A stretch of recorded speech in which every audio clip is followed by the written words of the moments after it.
Professor Brain Brown's research shows that vulnerability fosters good emotional and mental health. It is a sign of courage. We become more resilient and brave when we embrace who we truly are and what we are feeling. The Vulnerable Scientist podcast is a space for scientists to tell their honest and authentic stories. I am your host, Sarah Nyakeri, who happens to be a scientist, informal science communicator, and I help scientists create personal websites. If you want to support this show, go to www.patreon.com/thevulnerable-scientist. You can also follow this podcast on all social media platforms at TV Scientist Pod. Do you need me to introduce myself? I should introduce myself, right? Yes, since now we are meeting for the first time. Yes. Okay. So I'm Sarah. So I don't know why I'm sweating though. Maybe it's warm. Is it warm where you are? No, it's Udhiru, my friend. It's cold. Yeah, you should not be sweating because you see, I'm in Kisiangani and it's cold. I'm wearing a jumper. I'm wearing a hoodie rather. And a Marvin. All right. They call it a mboshori huko in Udhiru. Yeah. Yeah. Yeah, You should not be sweating. But I'm sweating. You were saying? Yeah, so I'm Sarah Nyakeri. Nyanchera means born on the road. I am from the Kisi and Meru community. I feel like that's, as much as people say it's not important, it's no, I don't know, tribal, but I feel like it's part of me as a human being. I am an MSc student at JKUAT doing molecular biology and bioinformatics. I just finished my fellowship, the project part at International Livestock Research Institute, where I was looking for new vaccines for bacterial pneumonia that affects cattle. Sorry, you wanted to say something? No, I was just listening. Oh, okay. Yeah, I'm passionate about science communication. So I heard or have, I don't know, a company called Science Media Africa, where I was trying to see how I can use different communication tools to communicate science to the general public so that they know what's going on and how it can help them, like for example what I'm doing, how it can help someone who's in farming, for example. So since before that I used to write, I used to figure out how to use different tools, different music, comedy, articles, social media, all kinds of, I was in that phase of trying to figure out how to synchronize that. Then that's when I got the fellowship and I couldn't write anymore. I was very busy in the lab, and I bought a mic. I thought I should still journal, so I bought a mic, the condenser mic. Yeah, I bought that, and one of those tough days I was having, I just talked into the mic and uploaded it, and it became my first episode podcast. Yeah, of this Vulnerable Scientist. I actually didn't, it was supposed to be a personal journal.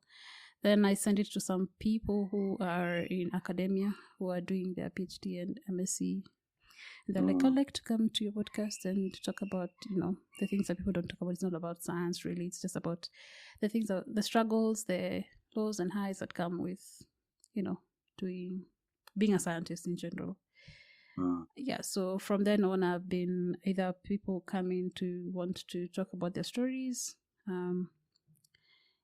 scientists different kinds of scientists doing different kinds of science, and also I approach people who want to promote something, maybe on the podcast or something, just to tell their stories of how could they got to where they are. So I've just started. When I stopped my contract, like when the contract stopped for my fellowship, I thought I should venture strongly into podcasting, and I thought I started connecting with different people who are in podcasting, the podcasting scene. So when I was in that stand-up collective thingy, I saw your T-shirt, and I was like, okay, so that's one of the people who are in podcasting. So I would like to have a conversation with him and see, just talk about just one podcast to another, And also I thought it would be nice to bring someone who's not in science generally. I don't know if you're in science. I don't know your background really. I just know you're in comedy and you're doing podcasting. So I thought it would be nice to bring someone else who is in the Kenyan scene in terms of podcasting and who has hard experience in podcasting and who's currently in it. So I thought it would be a good guest in this. All right, thanks, man. Interesting. It's interesting how you got into this podcasting thing. So I've checked out your page, and there seems to be a lot of interest in your podcast, and I feel like that's good because like the science community is very closed. Yeah. And then some of the terminologies that are used are very, intimidating. So guys are just like, all right. But some of the most interesting people are scientists.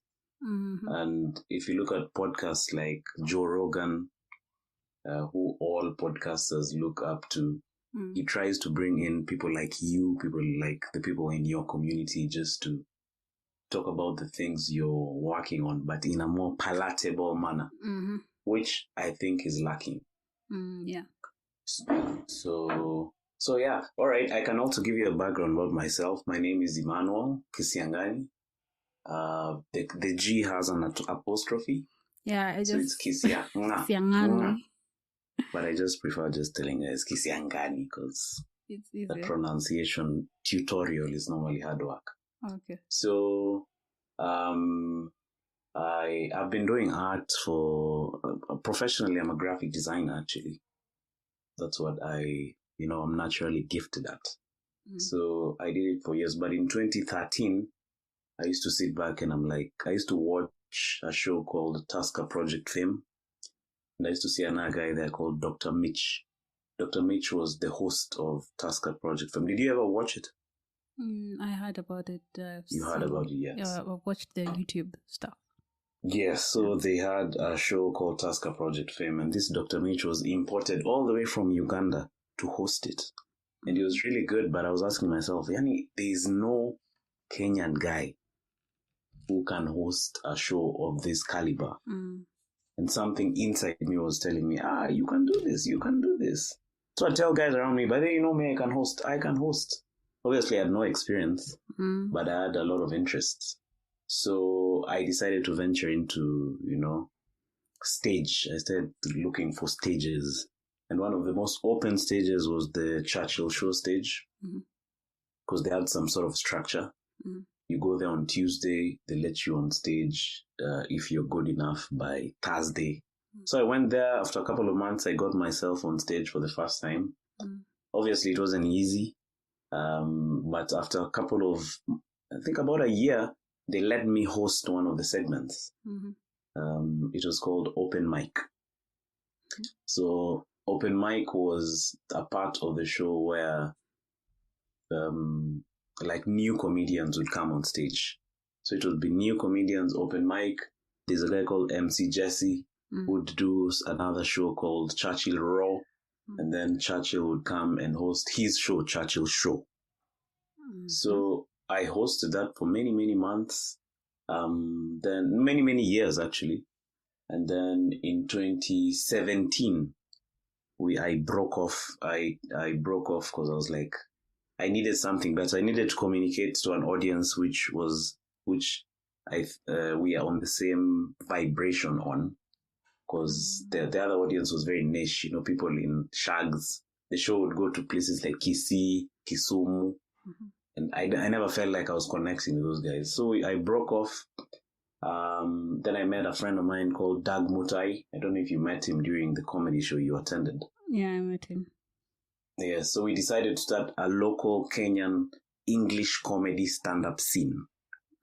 So Doug was like, yeah, that's dope. Let's do it. Because Doug had experience with comedy from Canada. So we started off. We saw 3 people in the audience. It was very hard to start. And, we've been on that till now. So the show you attended is a result of that meeting we had with Doug those days. Obviously, and a lot of work behind the scenes. So now, during that period, because comedy that comedy thing, it hadn't even broken even yet. As I'd be called for appearances. I'd go to some TV shows. I went to The Trend on NTV. And, I'd go, I appear for a couple of shows. Then these guys don't call me back, So I hung out, I was chilling with a friend of mine. I was like, why don't we start our own YouTube show? Because these guys keep calling. Because my friend, his name is Eric. My friend Eric, he also had the same predicament. He was going for shows, then they don't call him back. So we're like, why don't we create our own platform? So we created a show called Bare Knuckles on YouTube. So we just hung out with my friend Eric and just trade stories. Yeah, Bare Knuckles. Oh, Bare Knuckles. Oh, okay. Yeah, Bare Knuckles. Because the idea was, just the conversations we have off camera, we have them on camera. So we'd sit down. I was more of the straight man. Eric was the guy with many, many stories. So we'd just trade stories like that. So as a result of that, I was called to host a radio show at a station called Spice FM at Standard Media Group. So they called Eric and I to go and host a radio show from 7 p.m. It was going from 7 p.m. till 10. So we went in there. The show did really well. It was, the ratings were really looking good. It was me, Eric, and some chick. Her name is Barbara. But after about a year and a half, company politics drove us out of there. We weren't getting, along with that corporate structure and the guys we were working with. So Eric was like, this is too much stress. Me, I'm out. So we were like, even me, I can't stay here. Me, I'm out. So naturally, when we left, everyone now decided to build their own thing. So Eric went on to start his own things that he does online. And then I came up and decided I'm going to start my own podcast. So that is how, basically, in a nutshell, the Kisiangani podcast was born. But now I've really summarized it in a very short time. But all these steps to the point where you saw me in a t-shirt with my podcast name on it, it was a very long period of, false starts. I start, I stop, I ignore it, I bench it, I come back. So by the time I'm meeting you, that's now when I decided to give the podcasts the attention it deserved. Yes. Okay, great. I'm curious, why podcasting? Yes, you're hosting a show on radio, but what is that thing that made you think of podcasting? Podcasting is it's one of the most brilliant things, I think, for an artist. Okay, because number one, when you start a podcast, normally when you start off, unless you're the luckiest person on the earth, when you start off, it's not even making any money. Right? Yeah. It's not making any money. So that means the things that you're going to be doing are things from your soul. Like no one is even paying you to do this thing. It is you creating your own time, creating your own schedule, and you keep going and going and going. Meaning the thing that you're going to communicate is your essence. You can't fake it. Yeah. It's so hard to fake it on a podcast. Yeah. And then number two, since you're communicating your essence, you're going to attract the real people who are interested in, especially those initial years when you're flying low and no one knows about you. You're only going to attract people who are interested in those things that you're saying. Yeah. And it's a very passionate and very loyal audience, like a rabid following. There are few, but in my experience, it's a rabid following, because this guy, he's not following you, he or she is not following you because, you have a million followers. They're not following you because maybe you paid something for them. They're just following you because they like you. whether there are 2 viewers or 4 viewers on your live stream or on your audio. They don't care. Them, they just care about you. Yeah, and what you're talking about. Yes. And then, so now, as a result of that, brick by brick, the difference between podcasting and, say, being on radio. When you're on radio, like we were for 2 years, we built the show from 0 to almost over, like when they put up a clip, it would have maybe 300,000 views. But now, those views remain with the radio station. Like you don't get any echo. Yeah, you disagree. Can you hear me now? Yeah. All right. So, I was saying the views that it goes to the radio. Yes, I was saying those views go to the radio station, but whatever we're doing now, you post it right now or you share it for the lifetime of this thing, which would be for the rest of your life. You'll get all the credits and all the fans and the consumers are yours. All right. But when you do podcasting, you own the audience more or less. Yeah. So it's like, building your own house versus renting. So when you're living in a rented apartment, it can be fancy, can have a nice finishing, blah, blah, blah. And it has, but it'll never be yours. Yeah. But if you build your own home, it comes with its own issues. Like the maintenance is yours.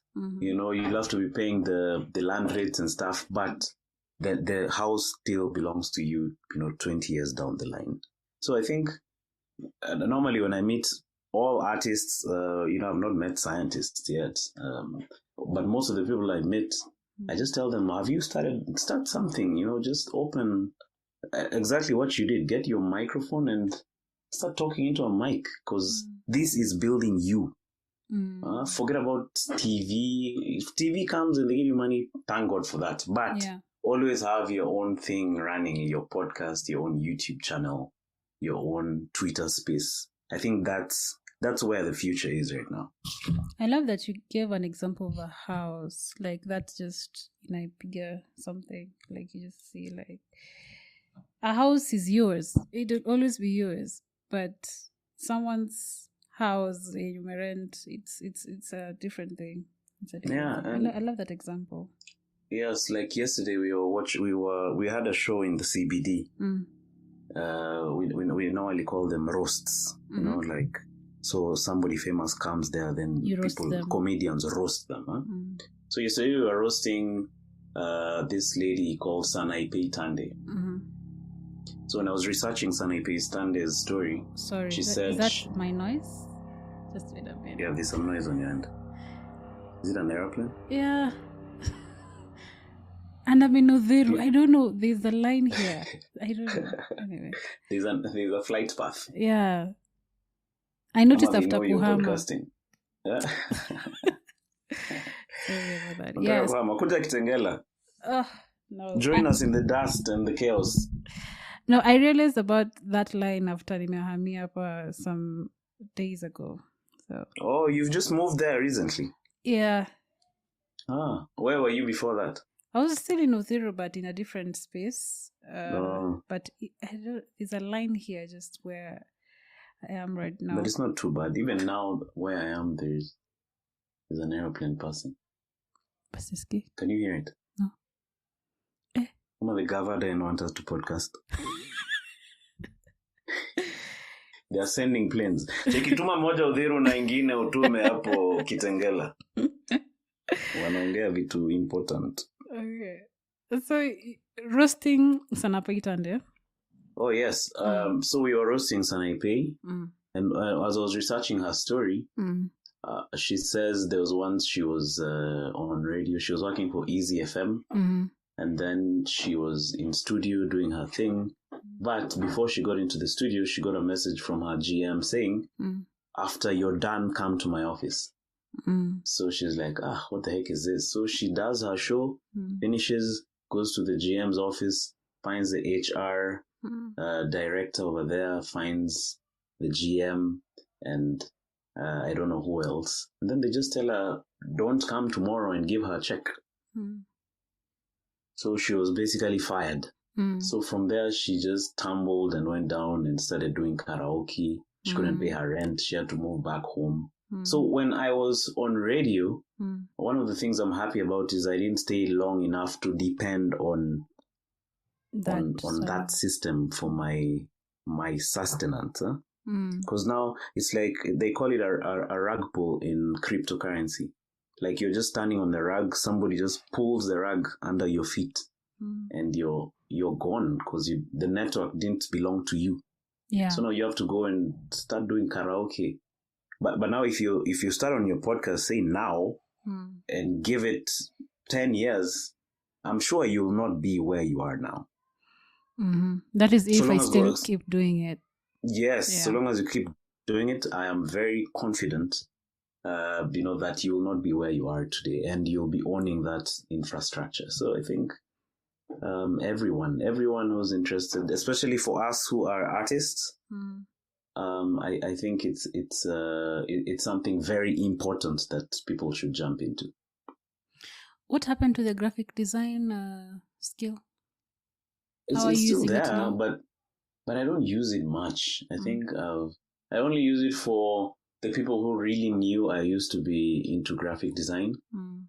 So I have just a few niche clients who come and say, Emmanuel, do for me this, do for me that. I don't do. I also have. It's important that I mention this. I also have when I was on radio. I also started vlogging. So I also have a channel on YouTube. It's called Houses with Emmanuel Kisiang'ani. No, it's called Kisiangani something. I am telling you. I am telling you the name. Okay. Oh, you removed it. The title of the channel is Emmanuel Kisiang'ani. Yeah. But if you check the videos, you'll see the name of the show is called Houses with Emmanuel Kisiang'ani. Oh, okay. Oh, so So what I do is, I don't know if you've seen it, but I've seen it. That's why I was already jumping in and saying, no, that's not the name. You're actually correct. So I decided I'm going to go around and record houses and just post them on my channel. And by the way, that was part of my effort to... You remember I was telling you I used to be invited and then I'm not called back. Yeah. So I was doing this to show the world that I can actually host. I was like, I can host. People need to see me hosting. So I used to go, we record the house, then I post. But I used to make the house tour very relaxed and not formal, like this is the sitting room, this is the bedroom, this is the toilet. So just have very light-hearted conversations with the camera. And it took off. It did really well.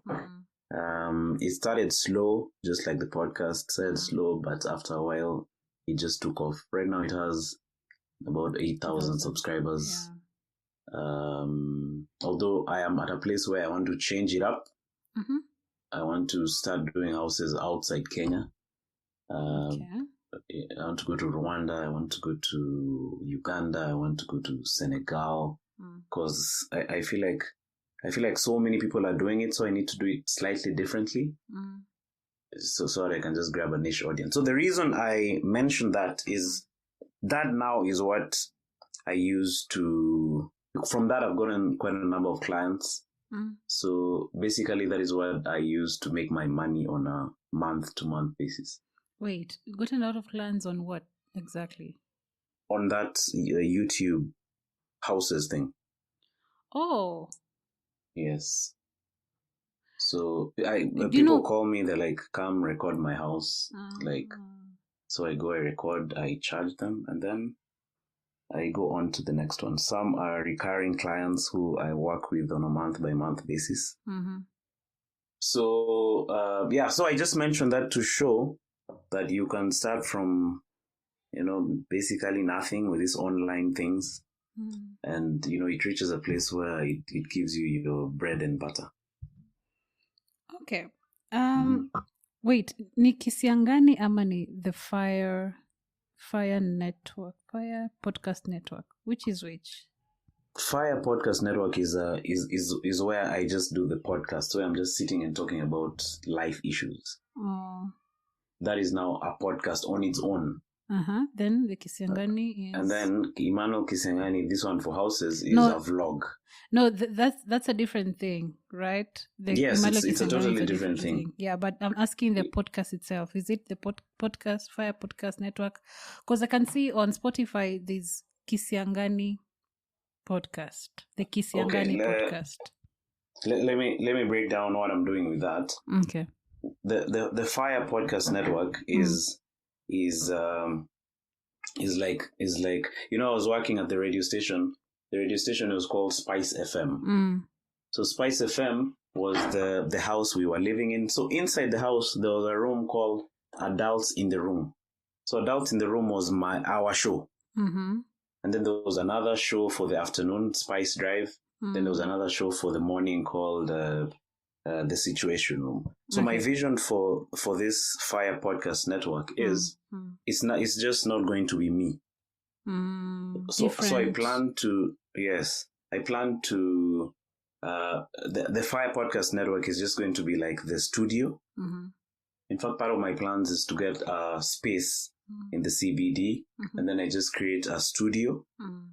So now that studio will be called Fire Podcast Network. So every day, different people will be coming in to do different shows. So currently, the show that is there is the Kisiangani podcast, which is mine.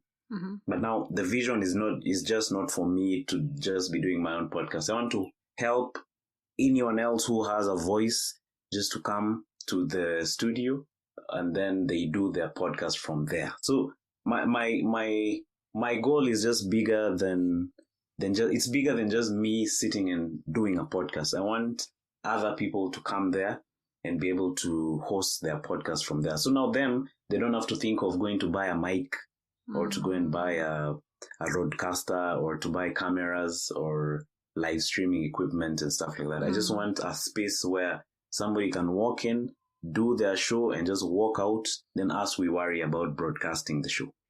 Oh, awesome! That's awesome. That's a great way to broaden. Because that's what I actually thought that's what you were doing when I saw the Fire Podcast Network. Was like, it's like a space for authentic conversations. Yes. Yeah.